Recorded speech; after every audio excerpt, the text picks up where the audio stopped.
Whenever you want to start us off, Mango. Me? Yeah, or whoever. We should introduce ourselves, right? Yes, Okay. probably. I'll introduce myself first. Hi, I'm Sunga. This is the second episode of the Magnolia Pod, cast in parentheses, and it's nice to have you all back here. Um, we're going to sort of continue this thread of DFO lore on this podcast with this episode, but this time we're not talking about apostles, we are talking about this mysterious group called the Grim Seekers. And today I have two special guests with me, and they'll introduce themselves now. I guess I'll go first then. Hi, I'm here again. The name's halfmango. I'm that one nerdy guy who makes all the lore things, and I'm glad to be here again. Thanks for the opportunity. I'm Forte. I'm one of the CAs, one of the CCs, and I've been trapped in Sunga's stream since the last time we were here, so a month ago. Oh no! There's no escape. Oh my god. No escape. Does that mean if... Wait, what does that mean if you don't guest on the next one? Do you just disappear? I get snapped. Oh no! Thanos. Oh no! Gone. Used to atoms. Rest in pieces. So yeah, it's nice to have you both back, and I know there was some interest in the Grim Seekers last time, so I'm really excited to have the opportunity to sort of just dive deep into this lore and sort of take it apart piece by piece. So I'm glad you guys in the audience also have the opportunity to do this live. And if you're watching the VOD, that's okay. If you didn't make it, you know, I hope you still enjoy the podcast. And yeah, so let's start with... Okay, Mango, what do we start with? Okay, I guess, well, I guess we can start with a bit of disclaimers. Mm-hmm. Yeah. So today we'll be talking about, like Sungahime mentioned just now, about the Grim Seekers, or as the topic is supposed, the title is, Azealia and the gang, except Azalia's gone because she's dead. I'm sorry. Sorry, spoilers. With spoilers. Having said that, obvious spoiler territory here since we're discussing the lore. So viewer discretion's advised. Mm-hmm. And again, same like last time, we have this fancy slideshow with nice images and pictures. But again, this is a podcast, so no need to feel shackled by the presentation. Feel free to alt-tab, drive, make coffee, or whatever you want to do as we discuss who these mysterious people are. Okay. But yes, so I believe I asked Sungahime to prepare to read something, and I would like us to start off with it. Do some lore ASMR. Okay. So, I'll read the entire passage. Okay, so some of you guys might be familiar with this. If you're not, it's okay. We'll explain what the heck I'm saying in a few moments here. So, one apostle's body shattered by 5, her mind scattered. One mind to the one who cultivated life alongside death. One mind to the one who cleaved the red forest and reached death. One mind to the one who filled the furrow of death. One mind to the one whose steps ceased at death. One mind to the one who plowed the earth to grasp death.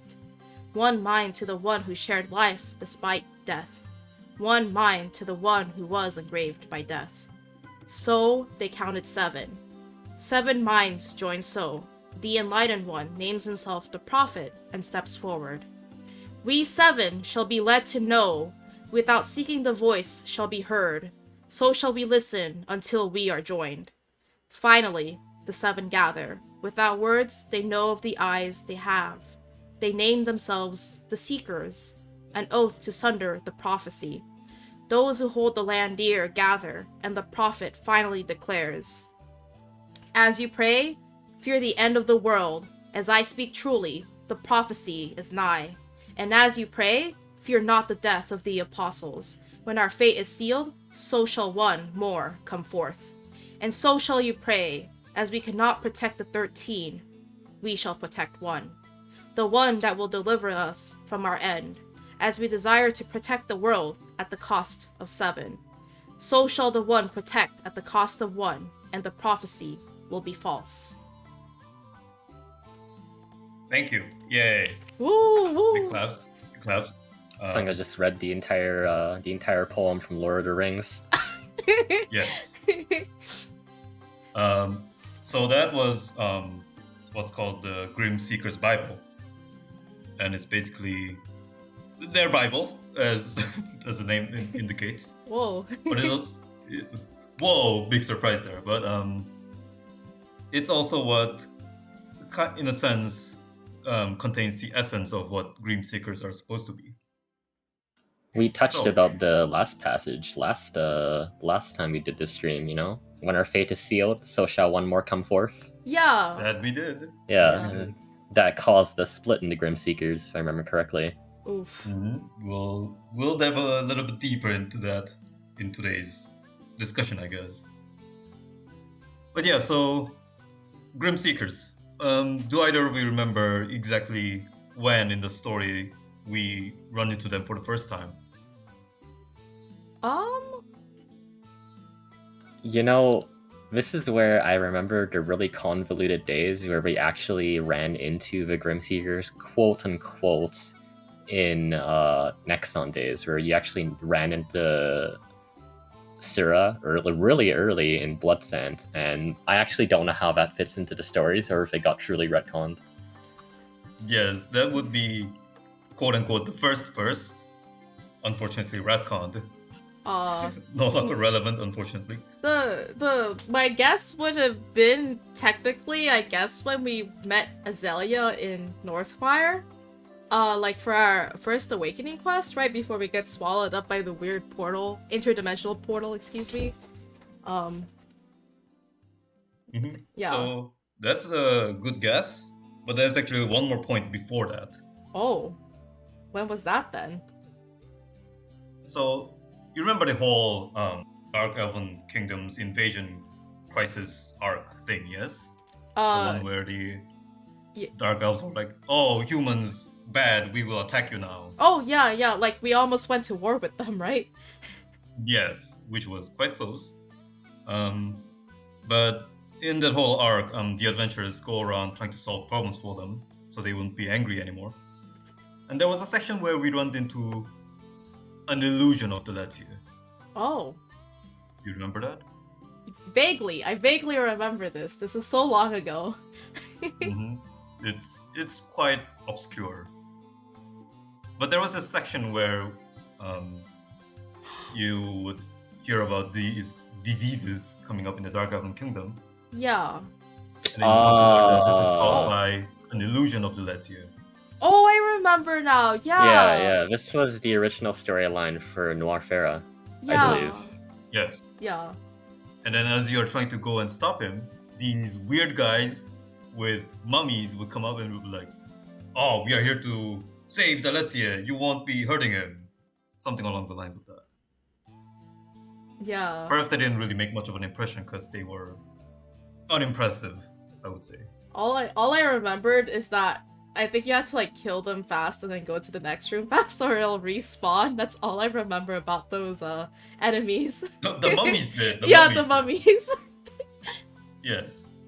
But the guys who were controlling these mummies were our first direct encounter with the Grim Seekers. Yeah, Nobilis and something else. Someone else. It was Nobilis, however his name is pronounced, and I don't know the other one. Oh my gosh. Yeah, unfortunately me neither, because to be honest, they are not very important. Yeah, I'm sorry. I guess if I'm leveling another character, I'll just go back and pay attention closer to that part of the story, because that completely went over my head. Yeah, at that moment it doesn't feel that important, so to say. Yeah. But yes, that's our first direct encounter with the Grim Seekers. And the impression they leave, which is also the impression of the common folk in the world of Arad of the Grim Seekers, is that they are sort of a cult or a group of fanatics that worship the apostles. Yeah. And that is, like I mentioned, the more common impression. But that is in fact not what they are. It's more like a cover. They are in fact a more sophisticated group than that. They were first formed by the 7 founders. Some of them you might recognize in this picture. These 7 were the people who received pieces of Siroko's mind when she was first vanquished in the Screaming Caverns by the 4 Blade Masters and Roxy, which were events that happened prior to the game's main events. Yeah. It was was it? It was. I don't even know when this came up, but it was alluded to a lot, I guess, later in on the story. Yeah. Yes. Like there's a part in the Time Gate arc where you actually visit the Screaming Caverns, although it's after Siroko's quote-unquote death. Yeah. So yeah, these 7 basically received pieces of Siroko's mind. And even though they were completely unrelated people, they came together. And then what they did was they pieced together Siroko's memories and will, and were able to discover a certain prophecy. And they've decided to work together as a group, as a force, to stop the prophecy from happening. And this prophecy, sorry to interject, but this prophecy, right? We were talking about a certain prophecy last time we were on this podcast episode. If anyone in the chat remembers. Yeah. Yep, that's exactly what we were talking about last time. The prophecy on the New Genesis. A little bit of refresher, I guess, for the people who don't remember, or people who are unfamiliar with it. So, the New Genesis is basically a giant slab of stone that Builder has, which contains a prophecy of the fate of the world. And TLDR, it says, if all the apostles are destroyed, then from destruction will come new creation. And Hilder somehow thinks that what this means is if all the apostles are destroyed, then her home planet Terra will be recreated. Don't ask me how, but apparently she thinks that way. Yeah. That's mad selfish. Yeah, that's apparently so. She's so sad about her home. She thinks that she automatically jumped to, oh, this will restore my home. And it's like, oh, maybe not. That's some high level amount of copium. Yeah. Jeez. But yes, so this, again, well, the prophecy says from destruction will come new creation, and it kind of alludes to the fact that if this happens, Arad will be destroyed, which we don't want from happening. And the Grim Seekers is a force that's working directly against this prophecy. Now, logically, to prevent this prophecy from happening, the correct or obvious course of action is, since it says all apostles must be destroyed, it's to prevent all apostles from being destroyed. But depending on its interpretation, there are many ways to do this. And because of these different possible interpretations, within the Grim Seeker itself, there are 2 different factions, which are the Preservationists and the Extremists.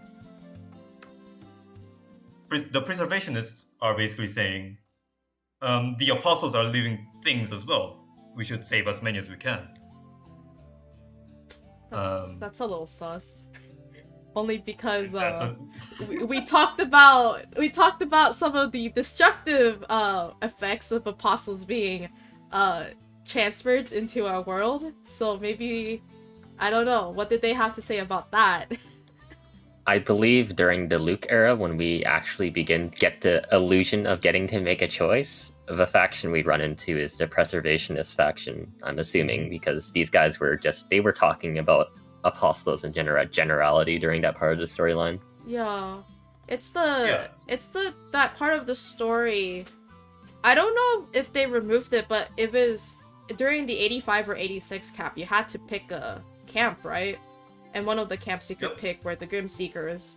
And these ones, I think they wear the Preservationists and not the other type of Grim Seeker that we'll see shortly. Yeah. Side note, that choosing faction thing is still in the game. Ah. Albeit not very consequential in terms of results.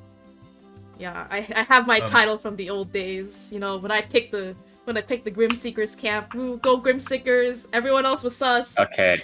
I picked that camp because it's the fastest in terms of getting to skip things. Oh, because you don't have to do a boss. You don't have to do. Oh my god. They skip a bunch of things if you click that camp, so it was faster. I didn't even know. I just picked it because I thought they were like the least evil out of the 3 you could pick from. Now that you see, they're pretty sus as well. Yeah. But yeah, so these guys don't want to kill any apostles. Like the cultist guys we've seen in the Illusion of Deity part, or any of those Grim Seekers that worship, quote unquote, worship the apostles, you could also assume belong to the Preservationists. Mm-hmm. And more prominent figures among the Preservationists include most of the 7 founders, but not all, and Azealia Lot herself. But yes, that's the idea of the Preservationists. On the other hand, one could also say, well, since we can't let all of them die, why not just save one? Everyone else can, bite the dust. Mm-hmm. Yeah. Or in a different idea, they could have a more aggressive stance. For instance, they could just attack Hilda and whoever's trying to bring the prophecy to reality directly. And that's the idea of these extremists. And just straight up kill the apostles. We just need one. Oh. Damn. Okay, it just clicked in my head that these are the extremists. I was always wondering. I actually didn't realize the entire time that this was that faction. Mm-hmm. It's a bit mildly put, so to say, which is kind of ironic considering these are the extremists. Yeah. But yes, again, so like we just said, these guys are out and about killing the apostles since they just need one, whoever that's gonna be. Yeah. And some of the more prominent figures include Soryun, who is one of the 7 founders, and also Solderos, the true Blade Master, and some other more powerful figures along the story. But we'll get into that a bit later. Anyhow, these are basically what the entire Grim Seekers encompass: the Preservationists, Extremists, and their ideas. And throughout the story, we encounter both factions to varying degrees. Well, and we run into a lot of prominent figures from them as well. And that's what we're gonna do next. Let's see what kind of people are in the Grim Seekers. Ooh. The first being the one and only Azealia Lot. Oh my god. Or, as the title says, dead Azealia Lot. I'm sorry. F in the chat, everyone, please, for our girl Azealia. She deserved better. But yeah, she deserved better. I mean, I at least was sad when she died, TBH. I was like, that just came as a shock. I was just, leveling, doing the main story quest, and then it's like, oh, she died. Oh, she really died. Like, with the cutscene and everything. Am I jumping the gun if I ask you to debunk this Simona theory? Oh, I was about to ask that too. Ooh, I guess we could go with that first. So, well, let me introduce a little bit on who Azealia Lot is first. So, Azealia is the leader of the Grim Seekers. Well, to be specific, the second leader of the Grim Seekers, because she was not among the 7 founders. Before joining the Grim Seekers, what she did was quite surprising, because she is in fact one of the survivors of Terra. Yeah, she was on the rocket ship, I think, right? Mm-hmm. Yeah. So when you start the game, in that introductory cutscene, you can literally see her face there, riding this spaceship. Yeah, you can see her in the rocket ship as she watches Terra get blown up. Oh my god. Oh, I have to go back and watch that then. Yes, for the people who are first starting the game, who obviously don't know who Azealia is, were probably like, why is this character so, so in your face in this cutscene? Who is this? But yeah, she is a survivor of Terra who arrived on Arad on her spaceship, which is called the Genesis. And she arrived again, as she is a survivor of Terra on Arad a long time ago. And when she landed on Arad, through her own investigations, she came to learn about Hildur and her plans to somehow bring back Terra. And Azealia began planning her own machinations to work against Hildur, out of which was gathering some powerful warriors across history and make them join her forces on the Genesis, or which at this point had become the Tower of Despair. Oh. Yes, Right. so the Tower of Despair is in fact her spaceship, the Genesis. Dude. I forgot how we knew about this years ago, but yeah, I remember that one of the towers is actually a spaceship, and as you get higher and higher, it starts getting more obvious as you can look out the window. I Oh think my- Tower of Despair, yeah. But I Yeah. forgot the part that they told you it's actually a rocket ship. Oh my god. Now I wish I didn't miss out on that. I did like the really old Tower of Despair, but not like the new one before they just destroyed it. Yeah, well, it's not destroyed, it's Oh. gone right now. It's gone. Also, It's like, no longer there. yeah, also, Jesus Christ, Terra had rockets of that size? Like, okay. I mean, I guess now it makes sense why they blew themselves up. Pretty thick boy. Oh, man. But yeah, so she's been gathering all these warriors over the ages. And then when she saw that the 7 founders formed the Grim Seekers, she approached them and were like, oh, we have the same purpose, we should join together. And that's how the modern Grim Seekers came to be, joining forces. And Azealia became its new leader. Now, Forte just now mentioned Simona and what exactly she is. Now, there's this theory going on that says Simona is actually Azealia, except old. Yeah, that's Uh, that's been around for a while, yeah. Yes. In case some of the viewers don't know who Simona is, she's the old lady who's standing in front of the towers. And truth be told, nothing's confirmed yet, but it's long story short, Simona does have a very distinct and direct relation with Azealia. For one, they share the same voice actor, Oh. and second, there once Neopol released these concept arts for Azealia, Uh-huh. and one of the pictures, which is supposed to be quote unquote Azealia but old, is just straight up Simona. Oh. Someone, Pada also mentioned in chat, because I think I did learn about it this way.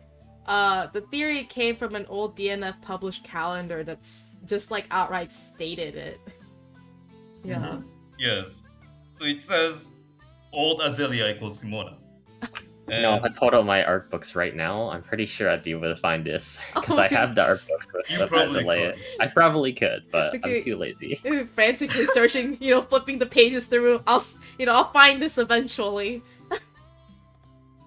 I get sidetracked by all the other great art.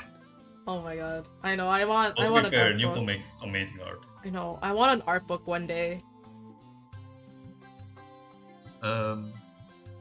So yeah, like I said, the book, it's in the concept art, it does says old Simona is old Azealia, But we don't know whether, Simona is actually the same person as Azealia, or she is something else, like maybe a clone.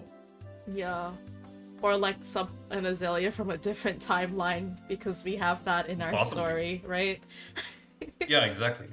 Or a different dimension, I guess, right? Mm-hmm. So, yeah, there's obviously a very clear connection between them, but we don't really know how they're related. Not at this point, at least. I see. It's been many years, and we don't know. It'll always be a mystery. Mm-hmm. But yes, so going back to Azealia herself, she becomes the new leader of the Grim Seekers. And she, actively tries, like we mentioned, she's a preservationist. So she actively tries to prevent the apostles getting murdered, namely by the adventurers. Yeah. And so, for instance, during the North Maya arc, she approaches the adventurers, which at this point she doesn't reveal that she's from the Grim Seekers, and she just says she's a leader of a certain group or organization. And she constantly tries to persuade the adventurers not to destroy the Letzie, which, with the benefit of hindsight, is kind of funny because the Letzie is immortal. You can't kill him even if you wanted to. Yeah. Oh, jeez. What the? Oh, that's why he just gets sealed away in the dimensional crack then. Yeah, because conventionally there's no way to kill him. This is, the best thing we have is we just throw Not him into... yet. Not That's yet. true. Yeah. Delazzy raid. We'll finally kill him for Soon, real. yeah. It's just called Dark Dimension. Do it, guys. I'm just kidding. Do it over your actual raids. Who runs Ozma Raid? Just do Dark Dimension. It's the best content. Yeah, dude. You get the... What did the vet call it? The cum card? Yeah. That's not what I wanted to hear today, but sure. Yes. Anyhow, so Azealia in the end changes her mind and helps the adventurers deal with Deletia, because she did realize the fact that Deletia is here and she, not she, excuse me, it's murdering everyone with its diseases. Yeah, not good. And she realizes this is a bigger fire that needs to be dealt with right now. So yeah, she does help the adventurers at this point, and Deletia gets kinda cooked. And then here she disappears, and then she makes a reappearance later during the Look arc, where she comes with the Grim Seekers, the faction that you can join. And she again attempts to tell the adventurers Luke is not a bad guy. Well, too bad, because he's already killed a bunch of people, so he needs to be dealt with. Oh. He is a bad guy, though. Yeah. He was pretty buff, not gonna lie. Yeah, he's that. What is it? What did someone Dad say? bod. The dad bod? Dad bod. With the 4 arms. Though, ironically, if you join the Grim Seekers, he doesn't even get to transform into his buff self because he just dies. Yeah. Yeah. You don't even get to see it. Yeah. Yeah. Rip The Grandpa. irony. But yeah, despite her efforts, regardless of what faction you choose here, Luke dies in the end. And she becomes a little bit distressed and disappointed by this whole event. And she just starts wandering around in the Castle of the Dead all on her own. That sounds like a bad idea. It sure was, considering she got assassinated. Oh my god. And this is where she, unfortunately, perishes. She was assassinated by the Extremists. Exactly who, not clear at this point of the story. Someone in chat just yelled Yamito. Oh no. It's too late. There's no stopping it. I'm sorry, Azealia fans out there. Now it's just a gang. Yeah. Roy was a big simp for Azealia, right? I don't know. He seemed really shaken by the fact that she died. Roy is a sweet guy because there Oh. was this his backstory, which unfortunately I don't remember in detail at the moment. Oh. But he had this thing where in the past he had a friend and he couldn't protect her because he wasn't there. Oh. And the same thing happened again with Azealia. No! Oh my god! I was calling him a simp and he had this luggage with him! Oh my god! I feel bad That's now! why he was extra sad about this. Oh my god, dude. He's got double trauma. Dude, my boy Roy going through it. Shit. Also, Roy's pretty old. He's like 80. Oh! So he's been living for quite a while. What the? He Okay. looks so young. Oh, okay. Is it the Genesis thing? Yes, kinda. Is it space radiation again? It's probably space radiation. Damn, the space radiation nowadays. He is in fact the same age as Meryl, one of the Seven Shards. Oh, that Meryl? And he has a crush on her. Oh, he has a little crush? Okay. Yes. Yeah, we're going back to Empyrean next cap, so we'll just get her number for him. I forgot. Well, because Meryl is she's not an Empyrean. She's actually in Zelva, isn't she? She is in Zelva, yes. She's sitting And there. Oh yeah. I forgot. Is she one of the shards? She is one of the shards, yes. Yeah, she is one of Yeah. the shards. I was just clearing that out. Yeah.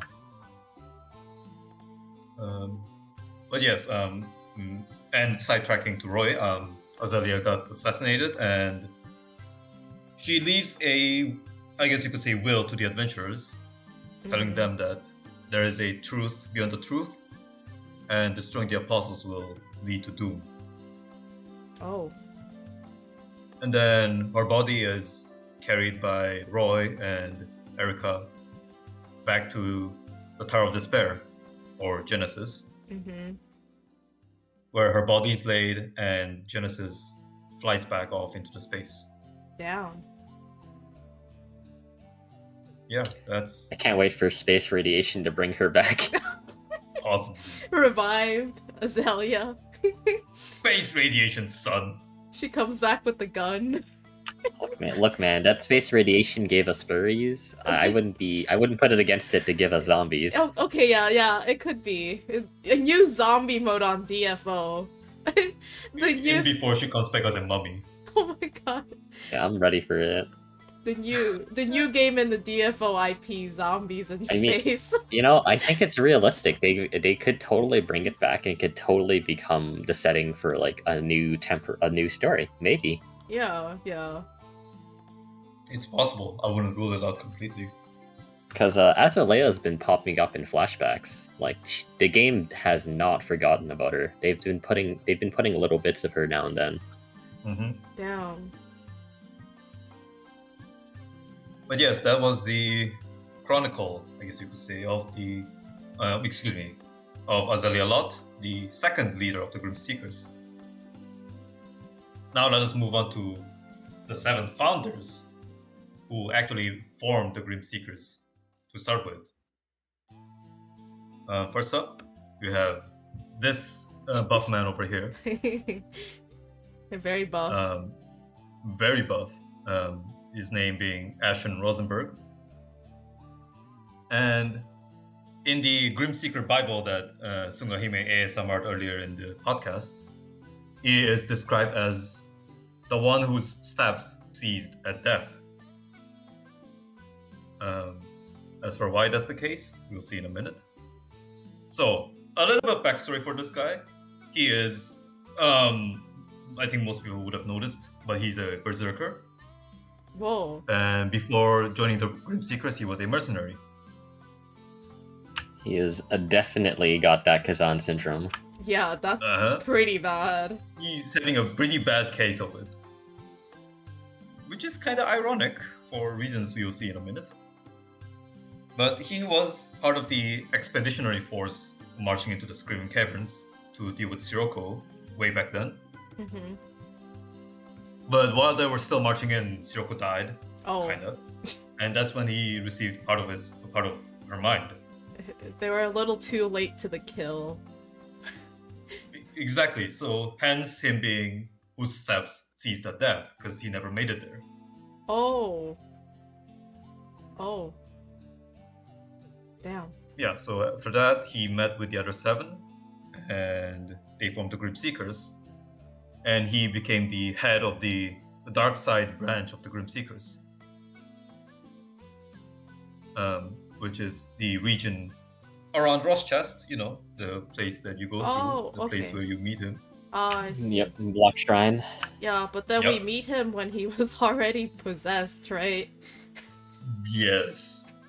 He was already fuming with anger at that point. Yeah, he was pretty angry, as the kids say. Yeah.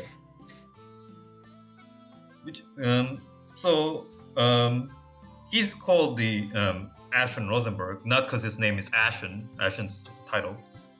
Because he has a very weird case of ghost arm where his arm's supposed to turn gray. Ew. Which is kind of weird because his arm's clearly red here. Yeah. That's because of the influence of Kazan. So he was chosen to be a vessel of Kazan, because at that point the Grim Seekers were also employing to resurrect Ozma. Oh. And one of the steps was undoing the seal on Ozma. Oh. And to do that, they needed to bring Kazan back to life. Yeah. They needed a vessel, so they were like, "Okay, Rosenberg, you're buff enough. You can do the job." They just put the spirit of Kazan into this man's body. That's what they did. And he was okay with it. He was like, "Okay, guys, put him in me." And then he died, or whatever happened to him. And then yes, he died because he couldn't handle Kazan. Kazan was way too buff for even this guy. Damn, dude. Didn't lift enough Yeah. weights. Unfortunately not. Couldn't handle those guns, you know? Yeah, dude. His guns weren't big enough for Kazan's guns, you know? You need something on Luke's level to deal with Kazan. Oh my god. I mean, he was like the singular thing that was holding off Ozma, right? So he's pretty buff. True. True. Along with Michael, but yes. Oh yeah, with Michael, yeah. But yes, Rosenberg was a good man, and considering the fact that he did say yes to an angry ghost god being possessed into his body. And the lore says many Grim Seekers were sad when he agreed to this and went on this practically suicidal mission. He had fans? He did have Grim Seeker fans. Oh, that's heartbreaking. Damn, I didn't know he was popular. Oh man. I had no clue this guy was popular. Yeah, me too. Cause like he was just like this throwaway boss in Black Shrine. Mm-hmm.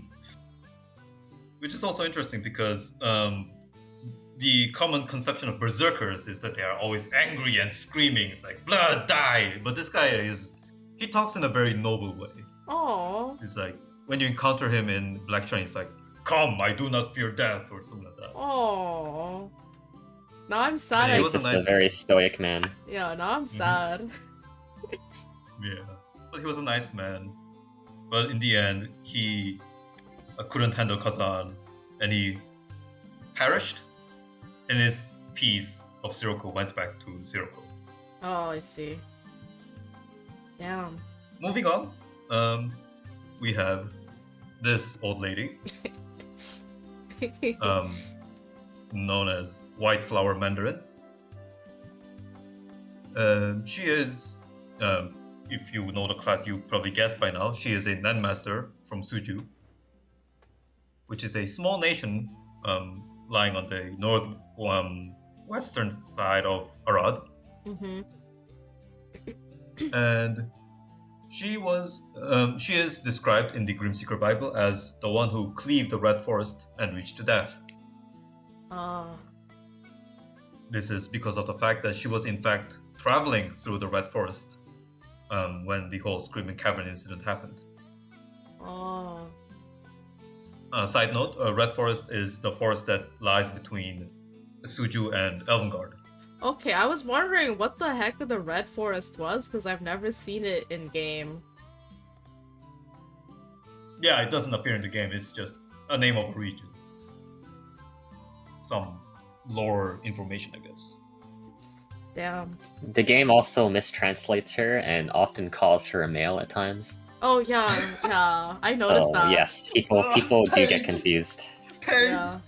Oh, someone in chat was also curious that maybe the white flowers part of her title is also mistranslation of a No, thousand she is flowers. supposed to be called White Flower. Oh, okay, yeah. Or maybe, Uh, yeah. It's kind of hard to she's tell. called that. Yeah. Oh, go ahead. She's called that because Nen masters usually, well, Nen in their natural sense are usually yellow colored, Oh, but hers... Mandarin uses Nen, which are white colored, Whoa. hence the name White Flower. I see. I forget. But yeah, so she was just having her troll when she suddenly got a piece of Sirocco. And after meeting up with the other 7 and forming the Grim Seekers, she became the advisor to the leader of the Grim Seekers, effectively making her the second in command. Whoa. Grandma's got it all. She truly does. And in the more recent events of the story, she was in fact the person in charge of assisting the resurrection of Ozma. Yes, you see her with talking with Kazan a lot in that part of the storyline. Yeah. Or sorry, talking with Rosenberg. Sorry. Yeah. Yeah. Yeah, she was in the dark whole... side too. Yeah. Yeah, in the whole Basement of Pain and Black Shrine section of the story, she's constantly chatting with Rosenberg, and she's like, "Oh, you will not disturb the ceremony," those kind of things. Yeah, and when you were undergeared, she would kick your ass. So it really was the Basement of Pain. To be fair, she is second in command, so you would expect her to be. Yeah, her boss fight. Yeah, when you first gear a character, her boss fight is actually pretty hard. Like, it took me a few tokens to finally kill her my first time. Yeah, she was definitely a fight early 100 cat. Yeah. And if you don't kill her fast enough, she's like, "Can you feel the flow of Nen?" and just summons all these balls that fly at you. Oh. Which was painful. Yeah, that was super painful. Yeah. But yeah, as the second in command, she was similar to Rosenberg, quite respected within the Grim Seekers. But the difference between Rosenberg and her is that while Rosenberg's fans were sad that he left, Mandarin's fans, they straight up were like, "We're not gonna let you go alone," and just joined her. Oh, so her fans went with her. Damn. Yes, that explains why there are so many mobs in Ross Chest dungeons. Yeah, that makes sense. Yeah. Oh my god. Dude. Yeah, so many Grim Seekers followed her to her mission, and there were a lot of mobs standing in the way of the adventurers. Unfortunately, them not being strong enough, and Mandarin herself was not powerful enough to stop the adventurers, and she was vanquished, and her piece returned to Sirocco as well. Yeah, that's what happens when you get your full set of epics, you know? You flex it a little on Grandma. Poor Grandma. Right. I mean, she was 70. Yeah, Jesus. Give me your card, drink your prune juice. See you again tomorrow. Oh my god! Ooh, that's how you talk to your elders? Oh no, never. okay. Yeah. Noted. Kind of funny that Roy is older than Mandarin. Actually, yeah, now that you mentioned his age. But he looks like that. Damn. I want that Young and skincare spry. routine. Old but spry, just like sungahime. Hey, I'm young. I'm a young demon. Trust. Sure.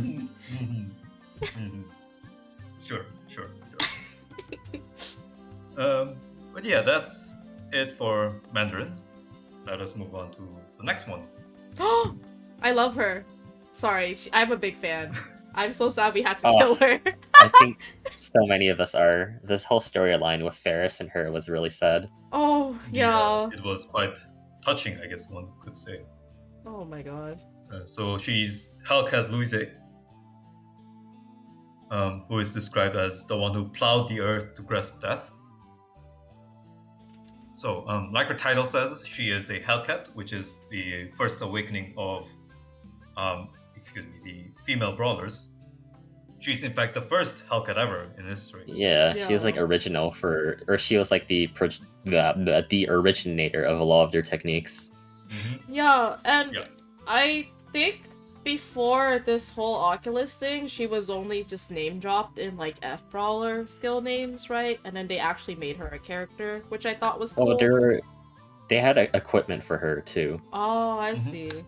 Like same for Icky, you could get her gloves like Yeah. back for years before they even made the character behind the name. Yeah. Yep. Wait, she was mentioned in the backgrounds, but she never made an appearance until this point of the story, I guess. She was an old friend of, like Forte mentioned, the Soul Princess Ferris, and also Dusky Mirage, who is one of the 7. We'll get into her a bit later. She was looking for herbs to make poison when the whole Screaming Cavern incident happened. And that's when she also received a piece of Sirocco. Hence her description, the one who plowed the earth to grasp death, because she was digging the earth to look for herbs. Mm-hmm. Sorry, what someone trying to say? Just Hellcat things. Ah, Sorry. yeah.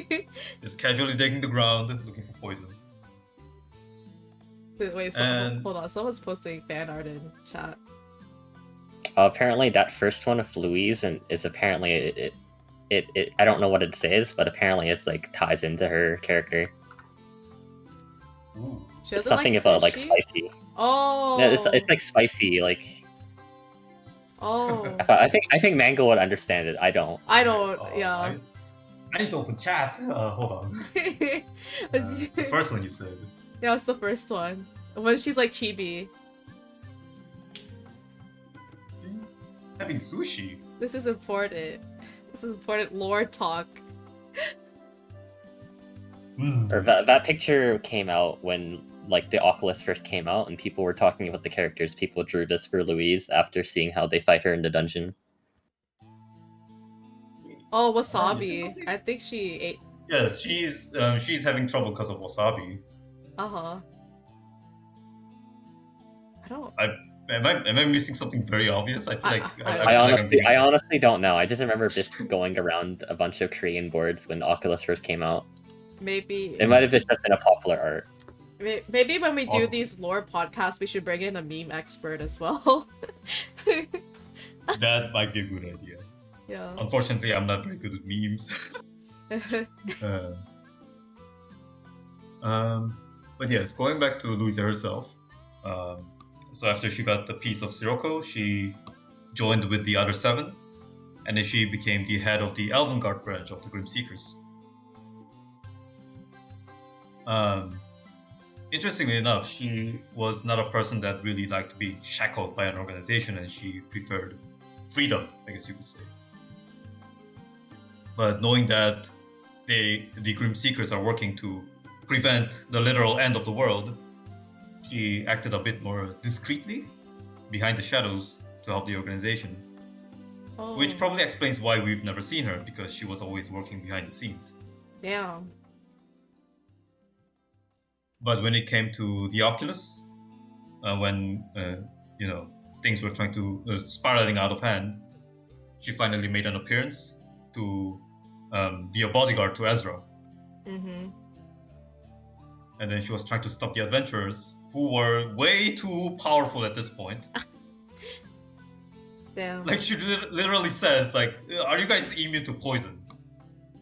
Which, to be fair, you are if you're playing female brawler. Yeah.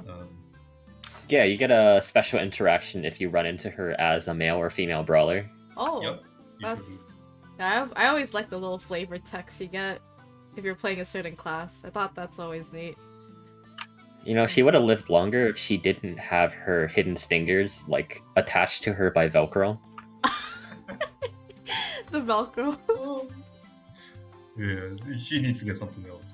Yeah, dude. Yeah, they would always just fall off. We pick it up, stab her with it, and then she's like, "Oh no, I'm groggy." She's like, why do I do that? I'll do it again. She likes it apparently. Oh, okay. Oh, okay. Moving on. Okay, woo, woo. I think that's actually canon though. She just like shoots herself Like up. I'm pretty sure, or if I remember, I think I remember reading somewhere that the brawlers are like they do regularly get exposure to their own poisons and stuff like that. I can't They fully do to remember. increase But, like, their Oh resistance yeah, to them. resistance, I guess. But unlike female brawlers who have ingested them way too much that they become completely immune to them, Louise hasn't reached that far yet. Yeah, that's true. She's not built different. Unfortunately. She's not Gigavax yet. Oh man. Yeah, it's Anyhow, it's only sad. I'm sorry, what were you saying? Sorry, it's kind of just sad that we just only meet her so briefly and then we have to like fight her and then she just dies. Yeah. So she doesn't die from our hand, so Oh yeah. she gets cooked by the adventurers and she's like almost dead, and then Faris comes in. And then Faris calls her an idiot and unfortunately had to end her own friend's life. Oh, damn! We let her do that, dude. we watched her do that. We watched her do that. We were like, oh yes, this is perfectly fine. We'll let Barris kill her own friend. Hey, can you grab me that popcorn over there?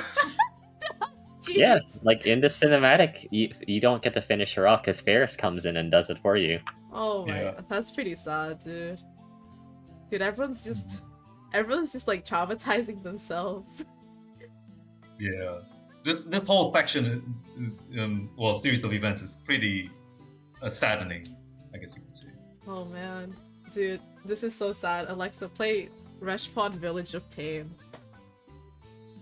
Pain. I added that as a sound alert too, so Augurs. yeah. We have our own Despacito. Yeah, we have our own Despacito now. Yeah, so she dies. Her soul goes back to Sirocco. Interesting lore bit here. When Sirocco is resurrected, what she does with Louise's soul, or piece, I guess, she in fact makes the snake form that you fight during the raid. Oh, No, okay, excuse that's me, not cool. snake. Excuse me, sorry, the spider form. Excuse me. Oh. Yep. This makes less sense. Yeah, wait. So yeah, because the snake form she had it from the start, and she was like, she has all these pieces of the Grim Secrets. It's like, oh, what do you guys want? And these Grim Secrets say something, and then the Sirocco's like, okay, I'll make you into this. Oh. And Louise's case, she was turned into a spider. I guess it kind of makes sense. I mean, It they're makes poisonous less spiders. sense in the snake, but it still checks out. Hey, she's got legs for days. Now she has 8 legs. I did not know that, so that was cool. I only remember stuff like how Roxy fought Sirocco, and Sirocco, the Leste form was based, or the Leste form was the form she used to fight Roxy, because it was very agile and mobile, which was what she used to outmaneuver Roxy. Oh, I didn't know that. Whoa. Yeah, Sirocco has quite a bit of lore background to her. Yeah. So, But yes, that more or less covers Louise's story. Moving on, we run into our fourth, and is it fourth? Can I count? Yes. Yeah, it's 4th. And the only extremist of the Grimseeker founders, Radko Soryun. Man, I don't like her. I don't like her because of what she did to Azealia. She's definitely the... Yeah. Yeah. She's a cutie. She's the S. Yeah, she a cutie though, but also she killed Kind of Azealia. psycho. Yeah, and that. Yeah. I mean, you literally meet her as she kills a bunch of people in front of you and then absorbs them, and that's like her whole thing. Oh, Yup. yeah. She's got that weird thing going on. Yeah, and like you skip a floor, she's dragging a body to you. Like you didn't kill the person she drags. She kills the person you skip and absorbs them in front of you. Dude, Mm-hmm. she's got Sure does. issues. He sure does. He's got a lot of issues. Someone, Though not without reasons. to be and someone in chat said when Solderos told her to shut the fuck up, I smiled. fair. That was succulent. Oh man. Delicious part of the story. Well, we'll get there. Yeah. So, she is described as the one who was engraved by death. Mm-hmm. This has its reasons. So she was, when the Screaming Caverns thing was going on, she was but a child. She was born from, her parents were martial artists from Suju. And they were just a small, quiet family living in the forest, gathering herbs, not very fancy life, but a happy, calm one. But then the Screaming Caverns incident happened, and her parents, being nice people, decided to go into the caverns to help the other adventurers with herbs and stuff. Unfortunately, what they ran into were not the adventurers, but Sirocco. Oh. And Thorion's parents were murdered on sight, and Sirocco, instead of killing Sorion, just left a scar on her neck. That's kind of fucked up. Unfortunately, yes. Damn. And then she received a piece of Sirocco's mind. Dude, that's insult to injury. Yes.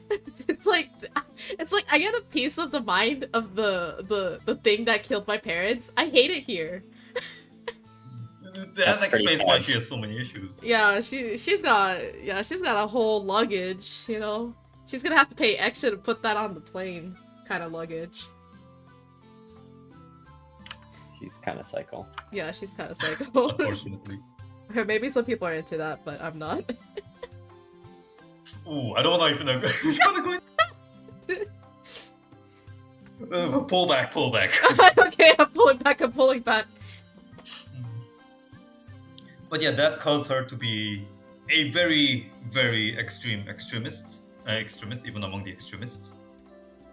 But because of this piece of Sirocco, she also gained the power to devour, which lets her disturbingly, literally eat other people to gain their powers.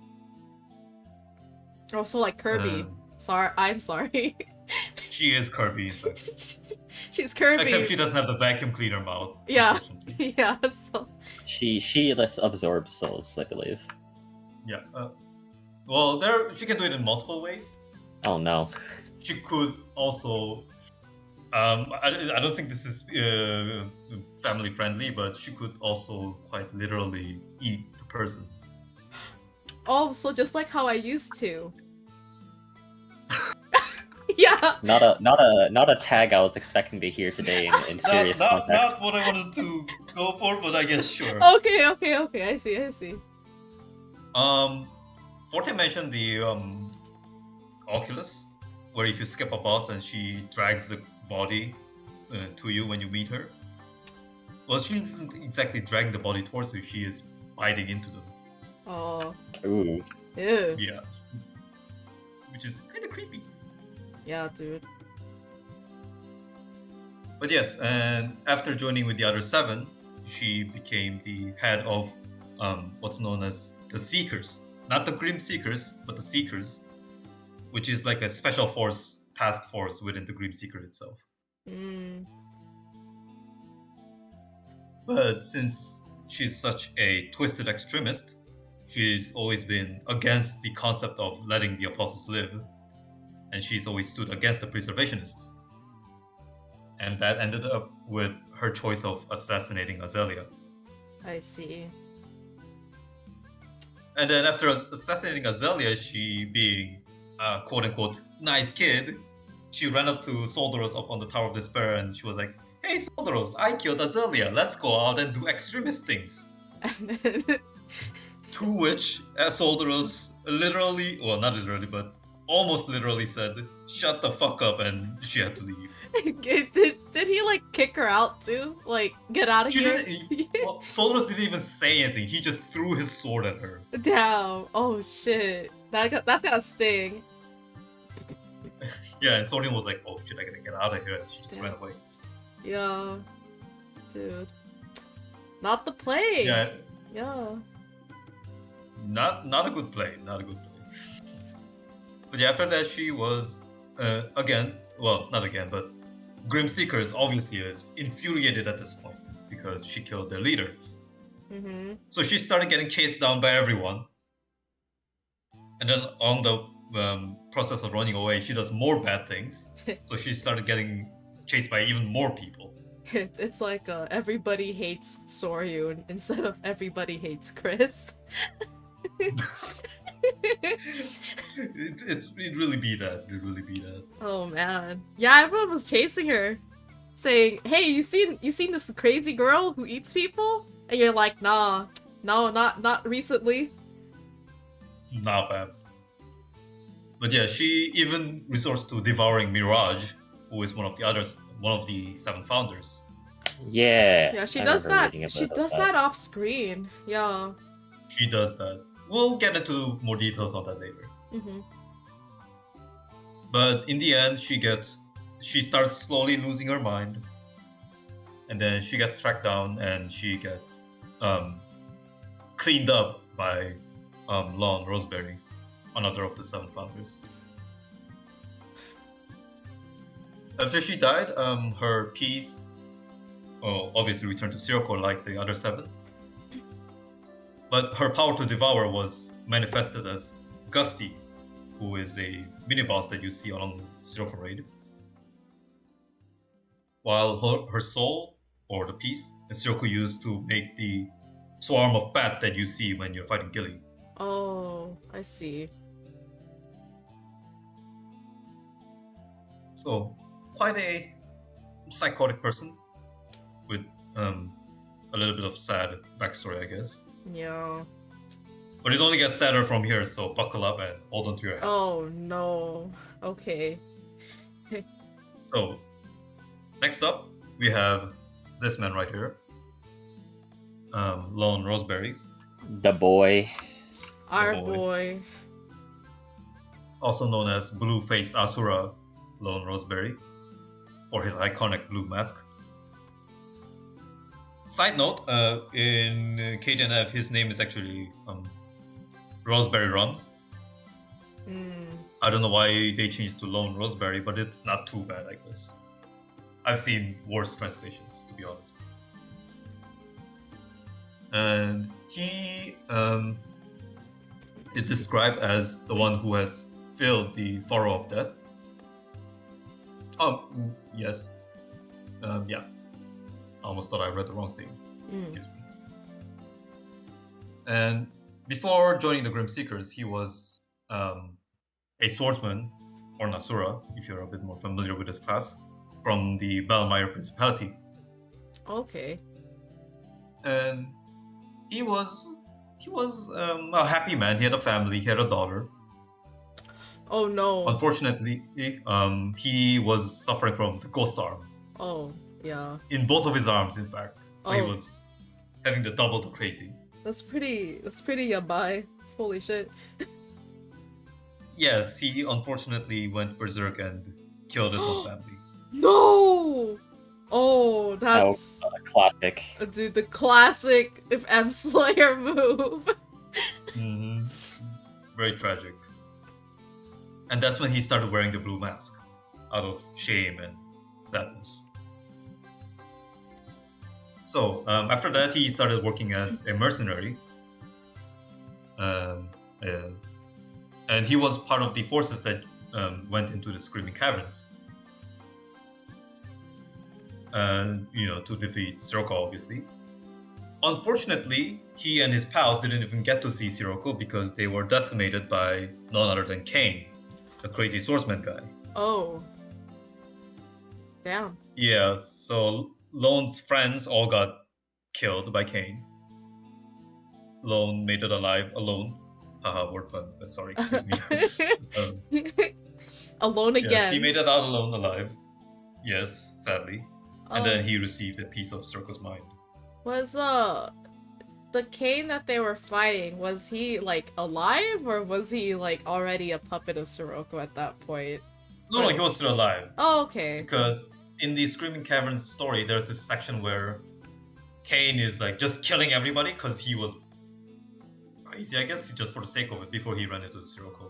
He was just killing everybody for the lols. He really was. I think he was just trying to hone his sword skills, pretty much, Yeah, training on the dummies before facing the real boss, only to die. You gotta get some warm-up, Yeah. Yeah, and amongst them were Raspberry's pals, unfortunately. Damn. But yeah, after that, he met up with the other 7, and then he became the head of the North Meyer branch of the Grim Seekers. And he also became a sort of a foster father to Soryu. Mm-hmm. Because she was still a kid, so he was like, oh, this poor kid, so I'll take care of you a little bit. Oh. He was also the one that taught her the how to fight. That's why Soryu uses 2 swords, because Raspberry does as well. Damn. And yeah, he, for a long time, takes care of her. And he actually does make a story, excuse me, what am I saying? An appearance in the story, pre-retcon, like way early on in the story. Yeah, he was like one of those he's just like this nameless, he's like a nameless knight you meet in the original scenario. Yeah, Yep. And then he just disappears. Yeah. Oh, nice. So I think that was around the time DFO was having complete restructuring in Korea. Yep. So there's a lot of assets in the old game files that were hinting at an original Sirocco raid release. Like Sovereign Dale, which is a really weird dungeon, actually had like symbols related to Sirocco in it and stuff like that. And I think we basically, or North America DFO, got essentially, I guess, the vestiges of what was supposed to become the Sirocco storyline. And I guess it got really convoluted from there. Yeah, that part got retconned and it's gone now. But him being at that location is canonically correct. Yeah. But then, and him disappearing is also canonically correct, because he actually did disappear for a while, story-wise. That's because he has this power to open dimensional rifts, but he is not really good at it. Oh. So what happened is, once it went wrong, he was thrown into like this interdimensional space, and he was struggling to get out of there. That doesn't sound fun. Doesn't sound fun at all. Sound fun. Yeah. And it took him a really long time until he came back. And when he did, he hears from Ezra that Soryun killed Azealia. Those, it's like, what the hell? Those are some bad news to come back to. Hey, your daughter, your surrogate daughter, she just killed someone. And she just killed our boss. Yeah, she just killed our boss, and yeah. That's awkward. Yeah, that's painful news. And Ezra orders him to deal with Soryun. Damn. Oh, and then that's pretty bad, yo. So now he has to hunt down his... Man, Soryun just can't have a parent, can she? Or any parental figures. Dang. Yeah. So Lone does his job of tracking down Soryun, which is when he meets the adventurers. At this point, he doesn't reveal to them that he's the Grim Seeker, and just tells them like, "Oh, I'm just the nameless swordsman" or something like that. But then, the adventurers are walking through the principality. The other people are like, "Hey, that's a Grim Seeker, get him!" But the adventurer trusts him, kinda, because he's a really nice guy. Oh, yeah. So they shield him. But unfortunately, later he does reveal to the adventurers that he lied to them, and then he apologizes and then runs away. Yeah, I remember that. I was confused though. I was like, honestly, like I get that was like supposed to be like a sad moment, but when I first went through that part of the story, I was like, okay, This guy's sus as hell. yeah, I was like, This who guy's the heck? sus as hell. Like, who the heck are you? Why should I be concerned that you lied to me? I just literally met you like 10 minutes ago. Yeah. To be fair, he wasn't lying about the fact that he's a good guy. He's a Yeah. pretty nice guy. Yeah. He later reappears during Oculus, Mm-hmm. where he tells the adventurers the truth, him being Grim Seeker and him chasing down Sorion. And then they do run into Sorion, and then he finished the job, killing Sorion with his own hands. Down. And after that, he tells the adventurers that he wants to die at their hands, so they have a duel, and he ends his life. Though this is not the last time we see him. After that, there's the Abyssal Sanctum storyline. There's a question in chat. Oh yes, go on. Someone mentioned the blue Sura mask, poison thorn gloves, and red ghost orb, product of wisdom gear. I think you can get them all from Oculus, right? Hard Oculus. Yeah, Hard Oculus. Hard Oculus or Abyssal Sanctum. Yeah. Um, Yeah, but they were like I'm assuming they were like the former items of the Grim Seekers, right? Like that's like Louise's gloves. they're implied. They're heavily Yeah, you implied. can So. kind of see he's wearing the mask. Yeah, dude. And then you just grab it off his dead body and start wearing it. Oh, That's kind of true, though. you wipe off the blood, take it to Kiri, +5 mod it. Easy. Yeah, that's a pretty. You try to break it a few times. Oh my god. And then you break it. Oh, I guess I'll kill another Rosemary and grab another one. Oh my, are we the baddies? Oh man. Yeah, anyways, yeah, you were talking about the Abysmal Sanctum. Yeah, so he makes another appearance. At this point, he's a ghost, kinda. Everyone here is a ghost, kinda. And then he's like, "Oh, adventurer, we meet again. I'm a ghost now." Ooh. And then they turn around and there's Sorion there, who is also a ghost and going crazy. Oh. So he's like, "Okay, fine, I'll finish the job again." Oh. He again ends Sorion. And then he moves on to Afterlife, thanking the adventurers. Aww. He can finally be with his family. Aww. Yes, he was and maybe his finally surrogate daughter reunited.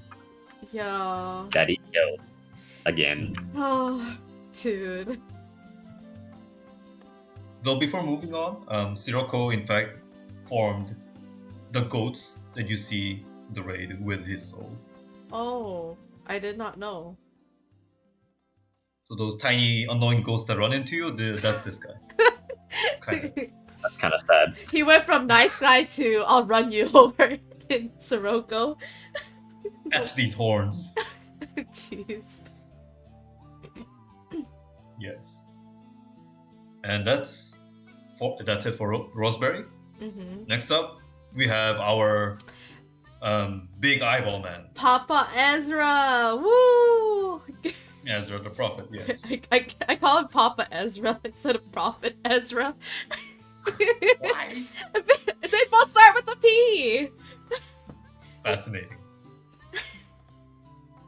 But yeah, he is described as the one who has cultivated life alongside death. Because before joining the Grim Seekers, he was just a simple farmer, living by the Screaming Caverns.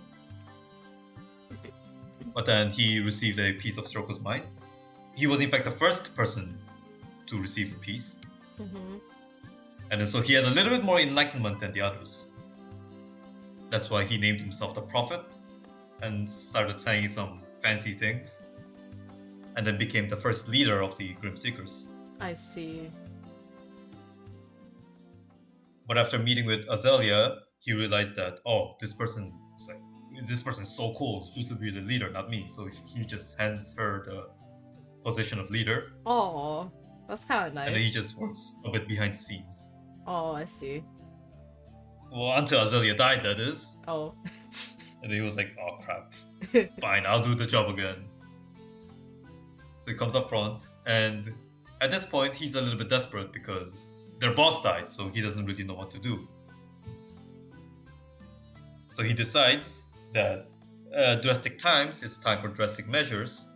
It's time to resurrect some apostles, them being Sirocco and Ozma. Oh, It was his idea to sacrifice everyone to bring Sirocco back by unifying all the soul fragments, wasn't it? yeah, Yep. yeah. It was like, oh, it's time to die for the sake of the world. That's So- basically what it did. I have a question though. Why Ozma too? Because he was the only guy they could do anything about. Oh, okay. I see. Yeah. Because they knew Ozma wasn't dead. Oh, was just sealed. sealed away. Yeah, so they Oh. were like, okay, we can do something about this as well, so might as well. Yeah. So someone in chat just said, and then since he never left the basement, he concocted one of the most bizarre plans to try and save the world I have ever seen. Yeah. My man out here is That just was- like, I gotta save the world. Let me just revive some apostles. One of whom will potentially end our run, but this will work out. Yeah, it'll It's work okay. out somehow. Yeah. It'll be okay. We'll piss off Hilder. That's all that matters. And then the rest of the Grim Seekers were like, okay, I believe you. Well, to be fair, he's not a bad guy. He was Yeah. trying his best. Yeah, he's trying his He was- best. Yeah. He was just not very capable, I guess. Yeah. But yeah, so he was running this ceremony of martyrs, the 7 founders dying one by one, him being the last one left. So he's like, behold, adventurers, now I'm gonna die and bring back Sirocco. And the adventurers were like, why do you wanna die? Well, not exactly, but Yeah. We were trying to talk him out of it. yeah, Yeah. we tried to talk him out of it. The adventurers tell him about what Azealia would want, Mm-hmm. because Azealia wouldn't want any sacrifices for her cause. No. And that's what convinces him to change his mind. Unfortunately for him, that's not up to him, as someone from the shadows manipulate him into committing suicide. I wonder who could that be? Yeah, so he unfortunately commits Sudoku against his will, and perishes. Dude, F in the chat for Papa Ezra, everyone. Thank you for the necklace. Yeah, thank you for the necklace, thank you for the card, you know. I'll see you next week, old man. And then we never see him again. Well, actually, we do, actually. We meet him one more time in Abyssal Sanctum, Yeah. where he leaves a message to the adventurers, telling them that the Resplendent Dew will be their savior in the end. Oh. Yeah, I remember that. Ominous, but a hopeful scene. And after that, he returns to Sirocco, and Sirocco makes... Well, this is a bit vaguely described in the lore, but she forms the octopus form with Ezra's soul. I see. Because that's the only one left, to be Oh. honest. Okay. The lore's a little vague, because what it says is she left Ezra with only his head, which is weird. Okay. But to be fair, an octopus only has his head, so I guess kind of. Okay, Roko. Damn. Very interesting. Yeah. You do got that eye thing going on, I guess. I guess. But yes, that's all of these founders that we meet in the game. Mm-hmm. There's one more founder that we don't actually see, who is Dusky Mirage. Yeah. She is unfortunately dead behind the scenes. And we know who to blame for that one. Mm-hmm. Sorian. Hildur. No, wait, no, it's not Hildur. No, it's not Hildur this time. It's Soryun. For once. Yeah. So she is described as the one who shared life despite death. Because before the Grim Seekers, she was a herbalist and a mage. And she was a very kind person. She was helping a lot of people with her knowledge. She would treat the people who were sick or injured. She was also a good friend of Louise early at this point, because Louise would sometimes come talk to her about making poison with herbs and stuff. Haha, yes. Her being herbalist. Dude, is it just me, or like 50% of Arad NPCs just gathering herbs until something happens? I guess people do like herbs, I guess. Yeah, dude. They do like touching grass. Dude, they do touch the grass. Good amount of that world is touching grass, indeed. Hey, look what touching grass did to Soryun's parents, though. I hope they're not smoking them. Okay, maybe that's too far. Okay. Pull it back. I'm sure there's a bit of that in the story somewhere. Yeah. Probably. But yes, she was a herbalist, and then she received a piece of Soroka's mind, and she became the head of the Grand Florist branch of the Grim Seekers. She was also a mother figure to Soryun. Oh. Because Pain. similar to Lon, she was like, oh, this poor girl, she's alone now. Oh, so she killed her. She killed her old mom. Unfortunately. Oh. Yeah, and then she got killed by her surrogate dad twice. Oh. Oh, pain. Yeah, so Mirage took care of Soryun, helping her where her parents couldn't. Oh. And later on, when Soryun was an adult, Mirage would obviously have work to do as a Grim Seeker herself. And she had this unique magic called Falling Light, which allowed her to move to different dimensions. This seems similar to Roseberry's power, but they're kind of different. Roseberry's power lets him open dimensional rifts, while Mirage lets her just straight up teleport to other dimensions. Whoa. This was why she was devoured by Soryun, because Soryun wanted that power to help her run away. Damn. Yeah. Soryun's product of wisdom is called the Red Ghost's Dimensional Stone. Mm-hmm. I wonder if that is a reference to the part of Mirage that Soryun consumed. It's very likely a reference. Yeah, it's very likely. Because Yeah. Because without it, Soryun doesn't really have any dimensional powers. Yeah. Sag. Sad indeed.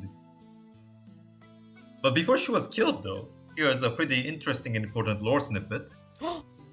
She was working near Elvengard, and she discovers this peculiar girl with unique powers. And then she decides that, this is the person that we need to protect. Oh. This person is Saria Kirman. Our girl. And Mirage, until her death, kept her hidden from Hildur all those years. Oh. That's why right after Sirocco raid, Hildur has this scene where she's like, I found you, and she discovers Saria because there's no longer anyone to cloud her from Hildur anymore. Look, man, if I think I said this last episode, if Hildur even touches a hair on Saria's head, I will throw hands. I will beat her. I will protect Saria. I feel like Hildur might bring a certain bodyguard to do that. I'll beat him too. Just watch me. I'll defeat him. I'll defeat Kine once and for all. Well, you might have to get in line because someone else is trying to do that. Oh, okay. I'll let Solderos soften him up, then I'll go in for the kill. That being said, so we've covered all of the 7 founders. Now let us move on to one last remaining leadership of the Grim Seekers. Oh. Solderos the true Blade Master. Whoa. So this man is Blade Daddy. Blade the Daddy. true Blade Okay. Daddy, the one and only. So this man is a beast. So he is, in fact, not a person from recent times. He's like someone from like 2,000 years ago. And back then, when he was still actually young, he was a genius and unmatched swordsman. At teenager, he was already a master swordsman. And when he was an adult, there was already no one that could match him in the entire continent. So he was like getting bored, you know. It's like, he's a bit too good for everyone. No one stands a chance. It was then that Azealia approached him, and he was like, you know, there's this guy called Cain. I bet you can't beat him even if you train for thousands of years. And then Soldaros is obviously taunted by this. So Azealia brings him back to the Tower of Despair and shows him like the facilities, like, oh, this fancy place lets you train for thousands of years without aging a day. Man just literally got sold on a gym. Mm-hmm. Yeah. Like, look at this nice The gym. world's greatest gym. Dude, Yeah. well, you want to sign up for a gym membership? It's on me, Solderos. Yeah, so he signs up for the gym and he starts training there. He's like, oh. And it's like, he tells Azealia in turn that, I bet your ass 2,000 years I can clap this Cain's ass. And then he starts training until a certain promise day that Azealia mentions.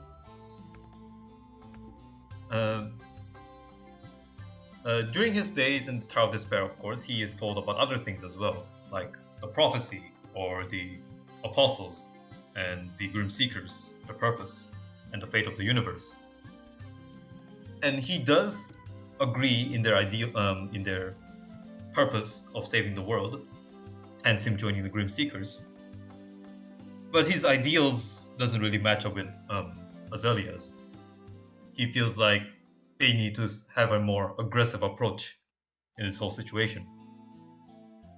And this brings him up as the leader of the Extremists, in feeling that, you know, why bother with letting the apostles live? They feel like creatures that need to be dealt with. Oh, If we just need one for the prophecy, then just save one. damn. And this was the opinion of many other powerful warriors that joined Azealia on the Tower of Despair. If you remember, Tower of Despair has 100 floors with 100 guys that you go through. Mm-hmm. And many of them were Grim Seekers. Many of them also Grim Seeker extremists, sharing the ideals with Soldaros. And at this point, the extremist faction has obviously way more combat power compared to the Preservationists. Yeah. I mean, there's Soldaros himself. But Soldaros, despite having these different ideals with Azealia, always respected her. Because, well, she showed him the gyms.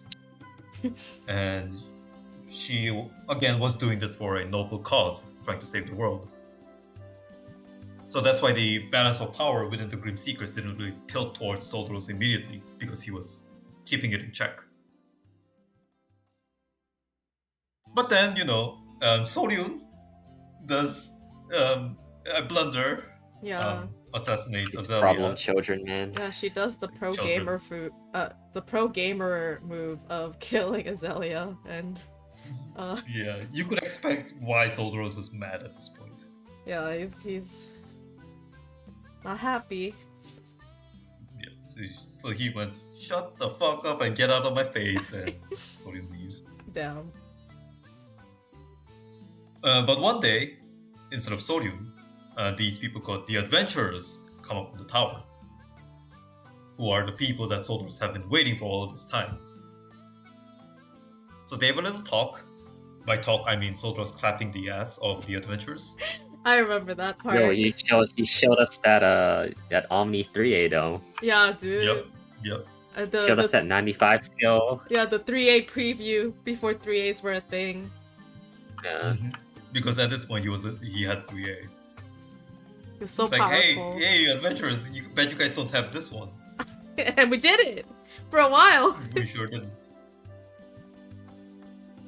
Yeah, and then after that, he decides it's time. So he mobilizes the Extremists and leaves the Tower of Despair. And the Tower of Despair flies away with Azalia's body in it. And then they decided it's time. Well, the reason they mobilized is Soldiers decided it's time to challenge Kane. Finally, it's been thousands of years. He can finally check out the muscles. So yeah, this is pretty much what we've seen so far. Soldiers now on his way with the Extremists. Also challenge Kane to see who's got the bigger benching PR. Yeah. Mm-hmm. Damn.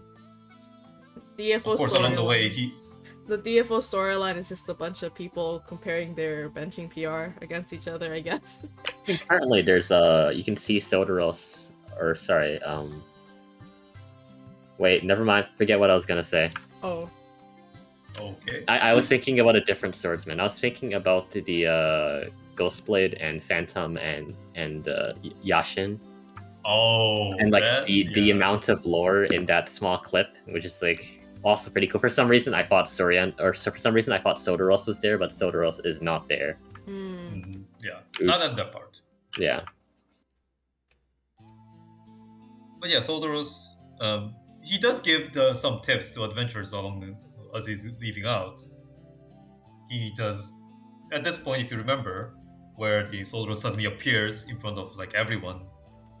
And then, funnily enough, Vaughn, Aganzo, and Wanga, who are the three of the four Blade Masters, rush onto him, and Sodoros literally says, "This is a waste of time." Yeah. It's like three most powerful swordsmen in the continent, waste of time. Dang. Well, and then the adventurers come up, and he's like, "Okay, here's a 3A." And then, I think he says he did it on purpose to let them experience it, because after they experienced it, they would begin to understand it and then gain it for themselves or something like that. Yeah. Yep, he was giving them a tip.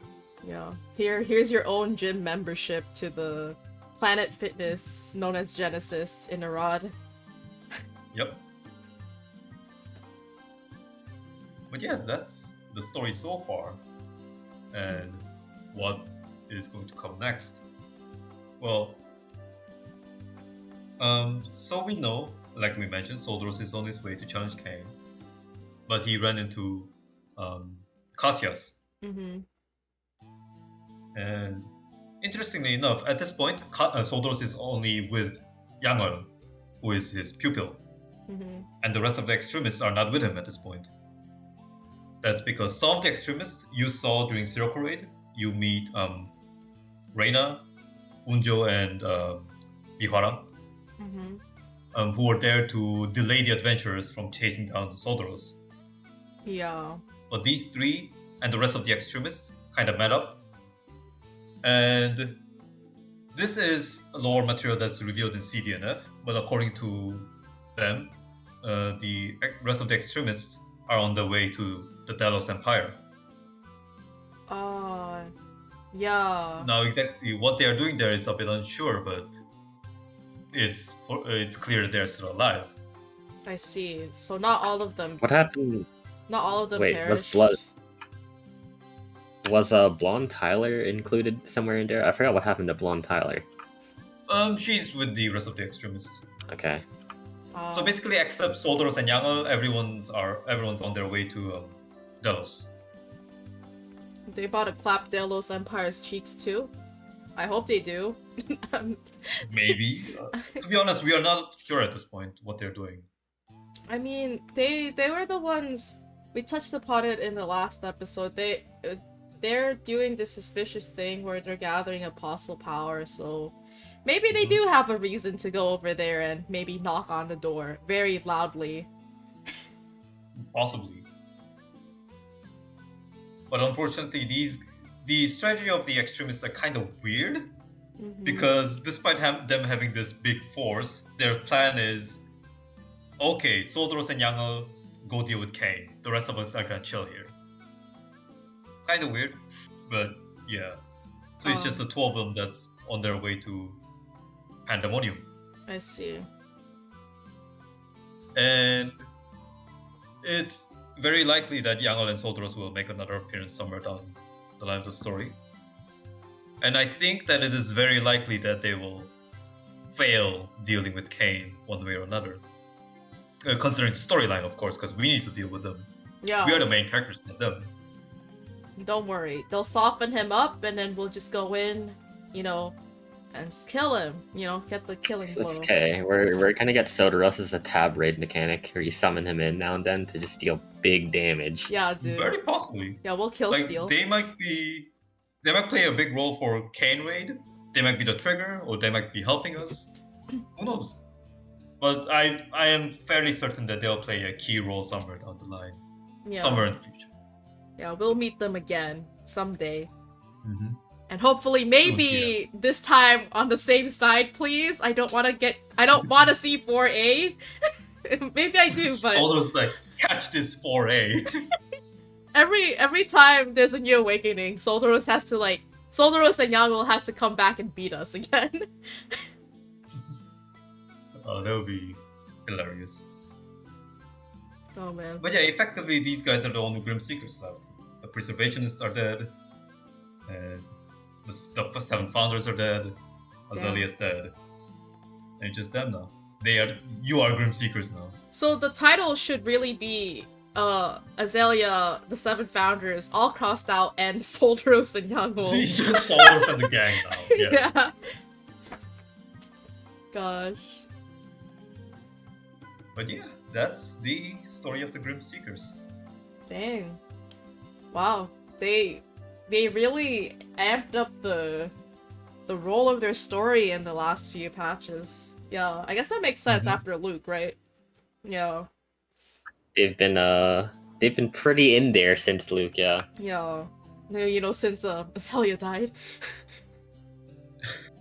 Well, which would make sense because their boss died, so they would do something about it. Yeah. So there are some questions in chat. There's also some good conversations I saw. I'll start off with this question from Heat O.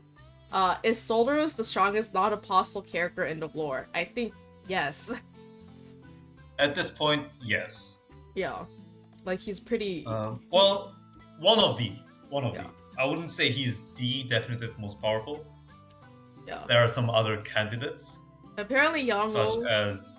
Yangle's also one. Yangle's very close to Soldaros in terms of power. All he does is beat people with the stick, though, right? That's He can beat that's people how with good a he stick. is. Imagine what he can do with a sword. Oh, jeez. Oh.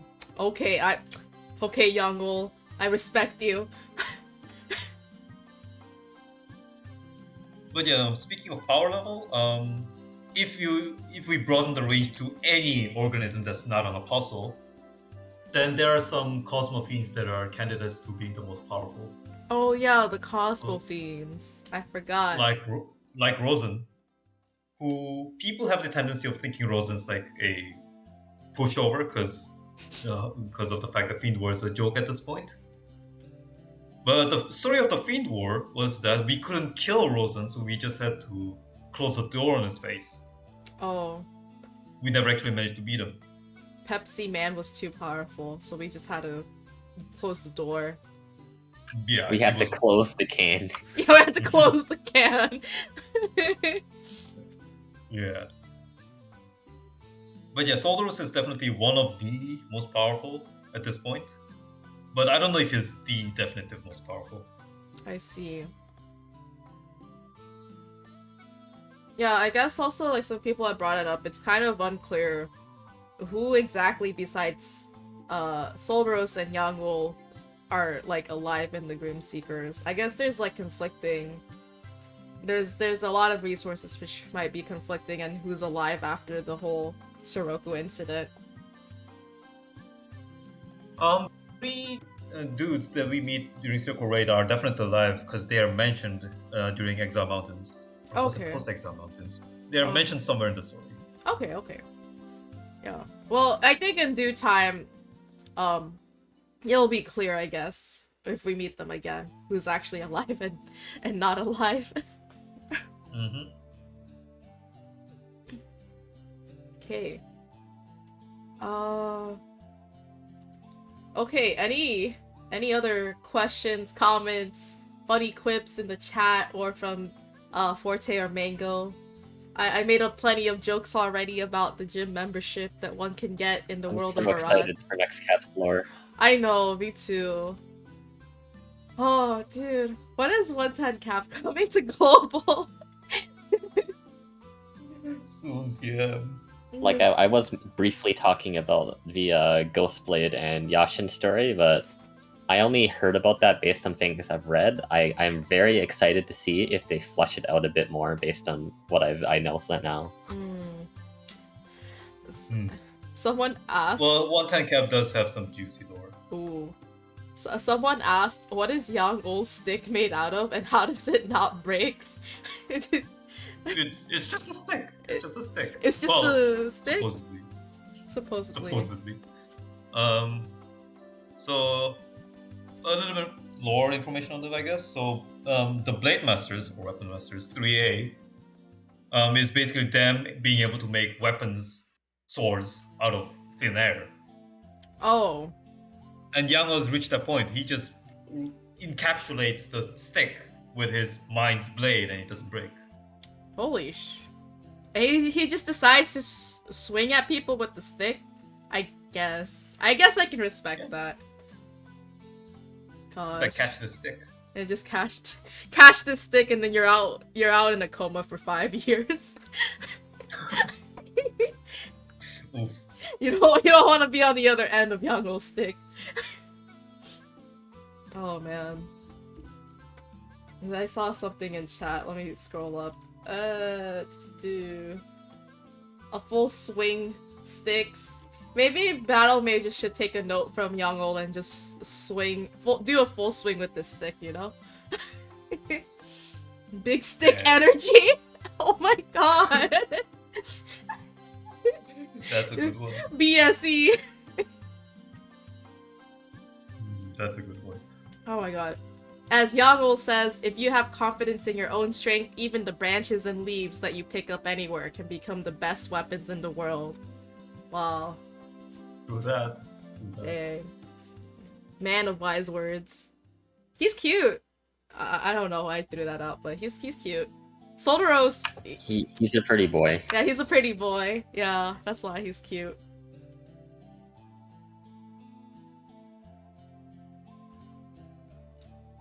Damn.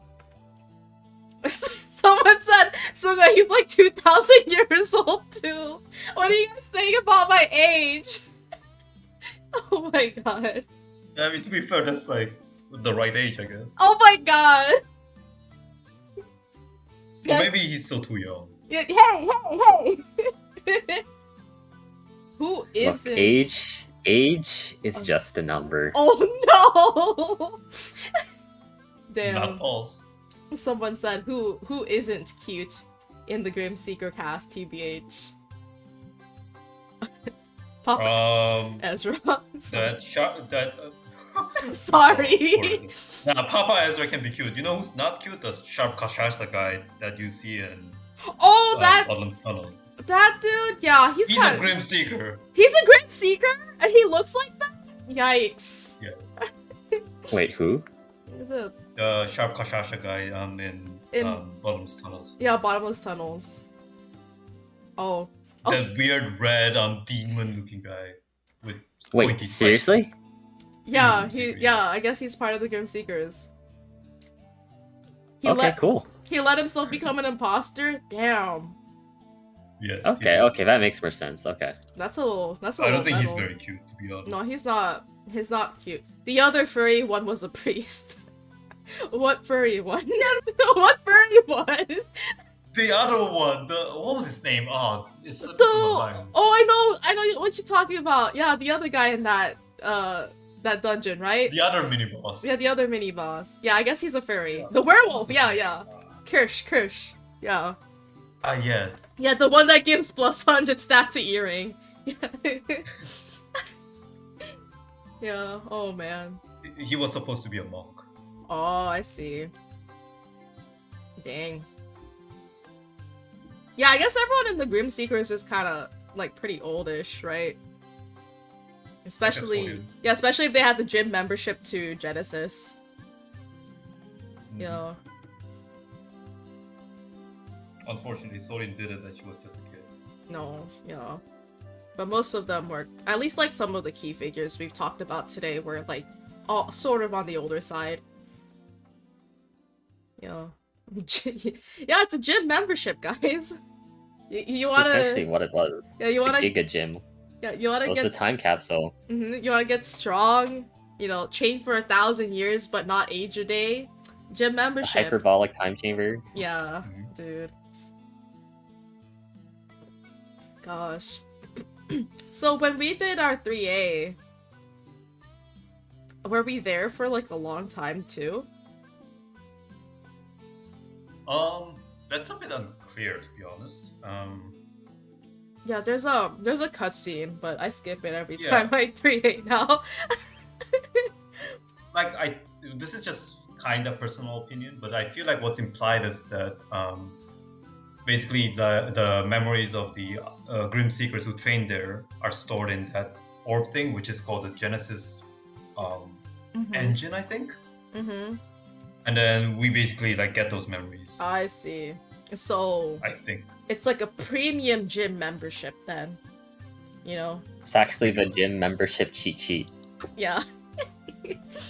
Oh, I mean, to be fair, we can't spend the next 2,000 years training because by then the world would have ended.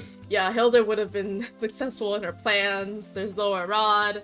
DFO's closing. Yeah, we can't spend all of the time in the hyperbolic time chamber. DFO might close. Or maybe Soldiers would have won and Oh. DFO would be over. Yeah, DFO would be closing for another reason. Yeah. The Solderos won, everyone. Go home.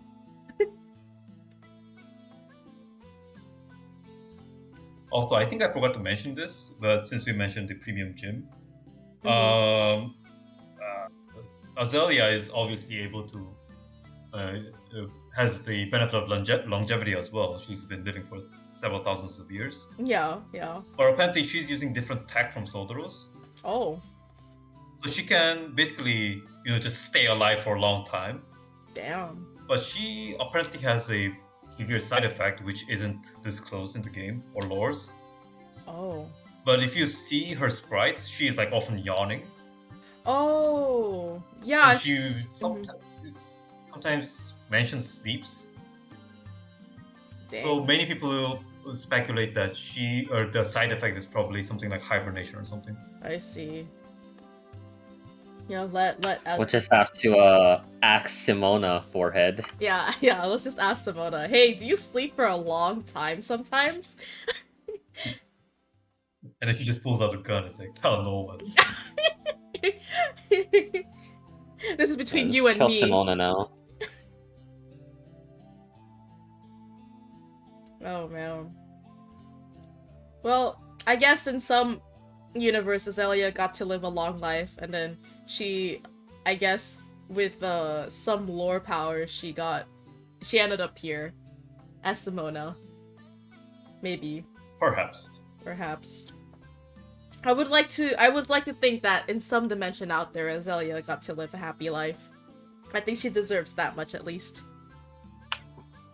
Some We plane could, out there. we could make this new dimension Sangha of the powers of story writing. Oh my god. New fanfic? Fanfic Yeah. again? They ended up playing something and we could pretend it's canon. Oh my god. Technically, it exists out there because there are countless planes. Yeah, dude. Well, I think I just got a new idea for a DFO fanfic, so I'll see you guys I'm gonna go right in the hyperbolic time chamber and I'll be back with the full published novel. Make a plane Magnolia or something. Oh my gosh.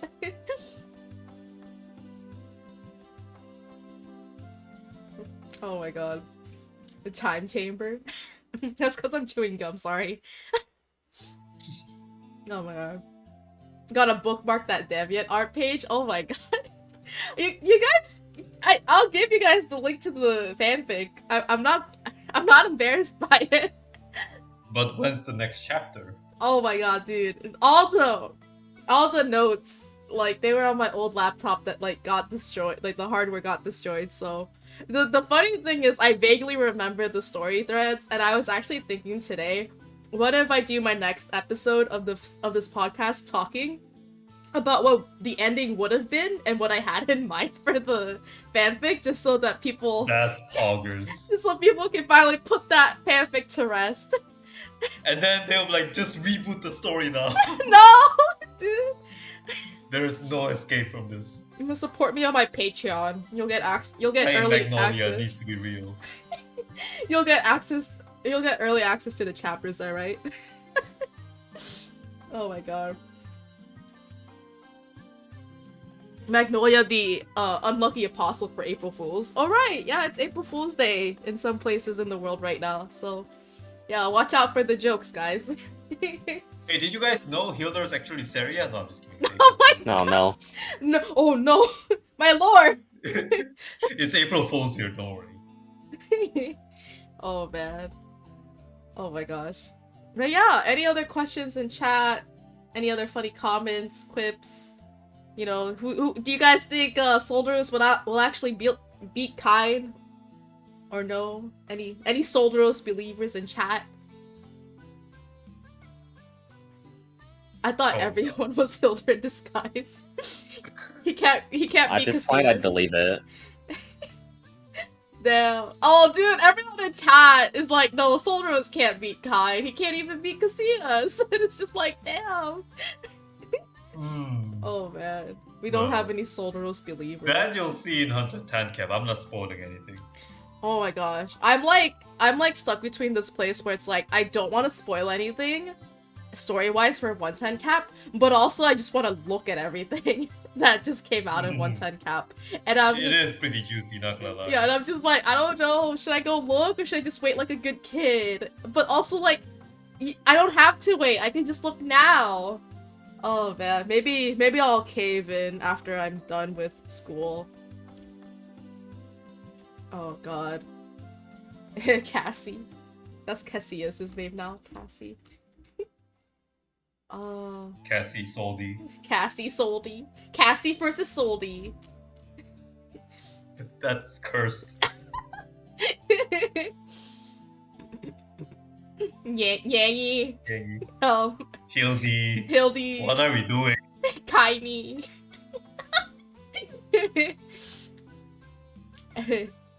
Mikey, when we fight Michael.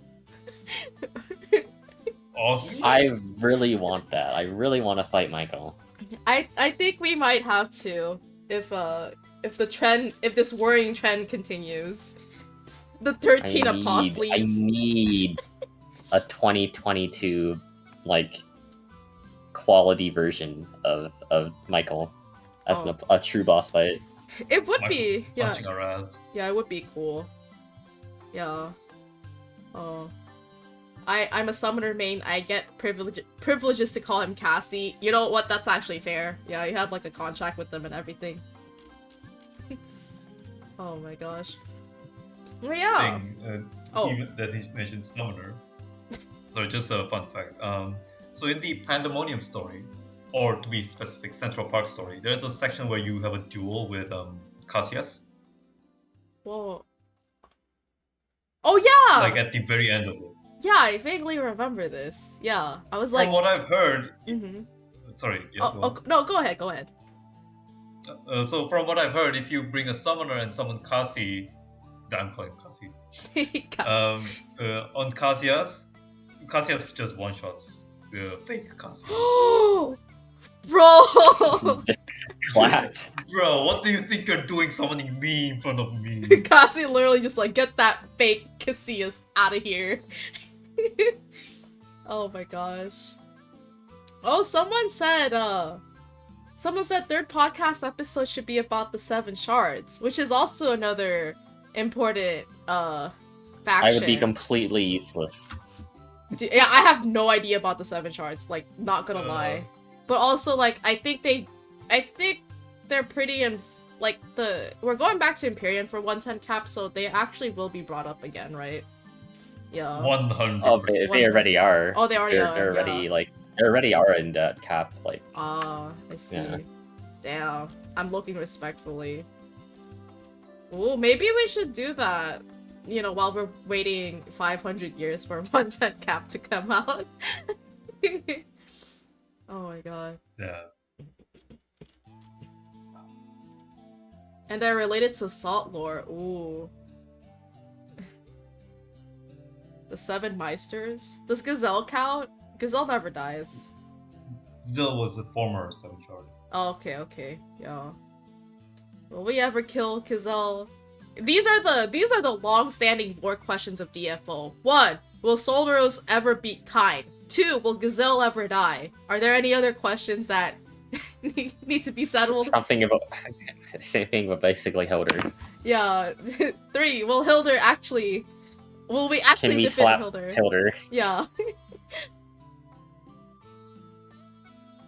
Oh man. Oh, another question. Will Vaughn stop being an asshole? Yeah, Vaughn just needs his wife back, really. Yeah, honestly, Vaughn is probably happy. He'll only stop when his wife is back from dying. But I think the only person who can give him that is Hilder. Yeah. Or I guess like we can transform that question to, will we ever go to the Delos Empire and beat them up, you know, personally? Oh my god. Jesus, he was on Jim Carrey playing Gazelle. I'm not gonna lie, I feel like Jim Carrey might make a pretty good Giselle. Yeah, he would. Yeah, for sure. God. Yeah, I guess like there's a lot of different starting off points. I'm sorry, I'm just imagining Jim Carrey driving fucking Gable. Cable. Oh man. I think it's a fit. Oh my god. It's too good. If we ever get a Western DFO film adaptation, Jim Carrey should definitely play Giselle. We'll put in our blessed sponsorship for this position. I hope this never happens. I hope this never happens. I'll go in theaters and watch it, even if it's bad. Oh my gosh. Yeah, I guess there's a lot of different. There's a lot of different directions. I guess the story could go. There's a lot of open-ended questions still. A lot of open doors. A lot of sus people running about. So there's still a lot left over. Behind every open door, there are 2 more open doors. Behind every closed door, there are 5 open doors. It's open-ended If you because close the door, 2 more open. It's open-ended because it's an MMO. Yeah, I know, but come on. If you close the door, 2 more will open. Gosh. No spoilers, but the apostle energy that Vaughn's been collecting, yeah. He's been sussy. He's been sussy, alright. The entire empire has been sussy. Gosh. But yeah, I think that's... I mean, I don't really have anything else to say about the Grim Seekers, and I think this might be like a pretty good time to end the conversation, wind down, and end the podcast. Unless someone has a, last burning lore question in the chat. Gosh. I still want to know what happened to Pi, New Gracia, Dimensional Space Adventures. I think we'll see them in the cap, like in the future. Dimensional Space Adventures. Yeah.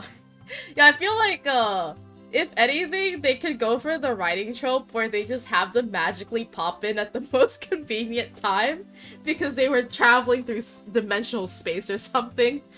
I feel like that could be something they can do. Why does Grandis have no personality? No comment. Damn. Her personality disappeared when she lost her brother at the same time. Oh my god! Oh,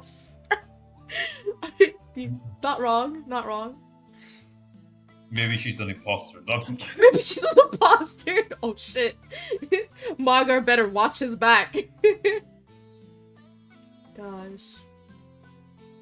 Oh man. But yeah. I think this is a good place to end the episode on. So, I I'll let you two sort of say your closing thoughts and whatever. So go ahead. Guess I'll go first again. Yeah. Yeah. So thanks again for letting me be here again. I guess I'm always honored and happy to share the deep, convoluted, but fascinating lore of DFO to anyone who I can.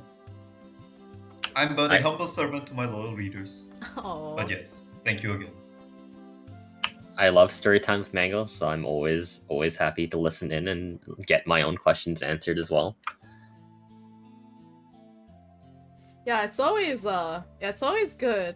I said this already. The only unfortunate part about DFO lore is it's just scattered all over the place. And thankfully over just time, like Carloso. just like Carloso. So I'm glad that we are we have these opportunities to sort of just like, catch some of those fragments, collect them, and then put them together at one place that people can reference later on. Especially, I think personally, it seems like the lore, maybe there's something about like the caps recently, but the story has been getting better, and it's always there's a lot of praise, for the current story. Mm-hmm. And it's always like, there are some details that get missed because there was like one cutscene when you were level 33 that you didn't pay attention to. So it's always good to review stuff like that. Mm-hmm. Yeah. So yeah, that's good. I'm very glad to have seen everyone. I'm always happy to have you two here. I'm happy to have the audience also stop by, listen to some lore, and also share their thoughts, comments, and questions with us. Yeah, you're welcome. I'm glad I can have this opportunity to do this with you also. Yeah, hopefully we'll do more lore in the future. We'll see, TM. You guys already gave me some ideas for like the next DFO lore podcast episode, so be on the lookout for the next announcement. It should be roughly a month from today. I'm doing monthly episodes, etc. So, if you're itching for more lore, maybe come back at the end of April. But yeah. So I'll upload the VOD on YouTube so that if you want to go back and listen to it again, or if you just joined us and you're listening on this VOD right now, I guess you can replay or whatever. But yeah, so smash that replay. Yeah, it's smash that like button, hit that subscribe button, leave a comment, something. I don't know what the YouTubers say.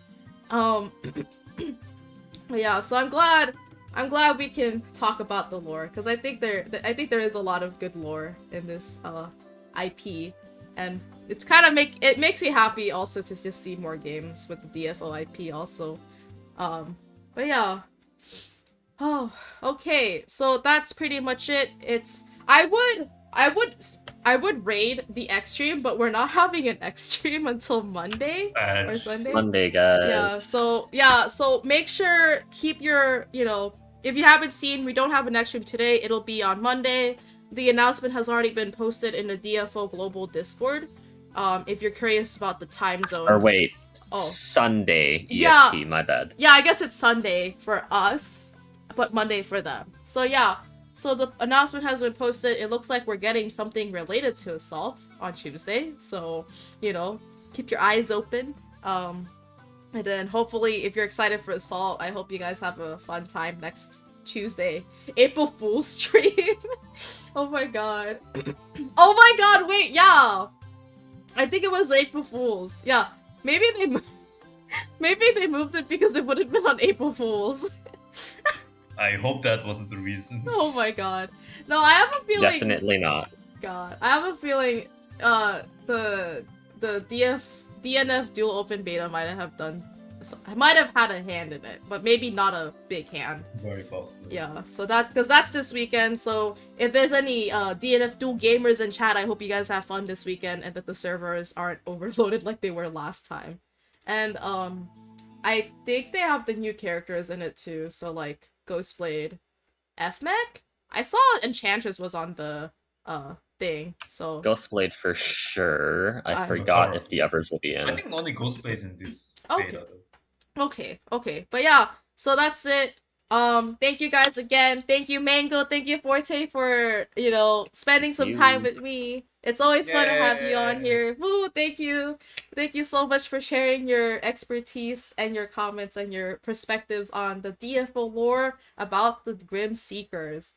So, once again, thank you everyone for all the support and all the love so far. And I hope to see you guys on the next podcast episode. And until then, good night, sleep well, and sweet dreams. Bye bye, everyone!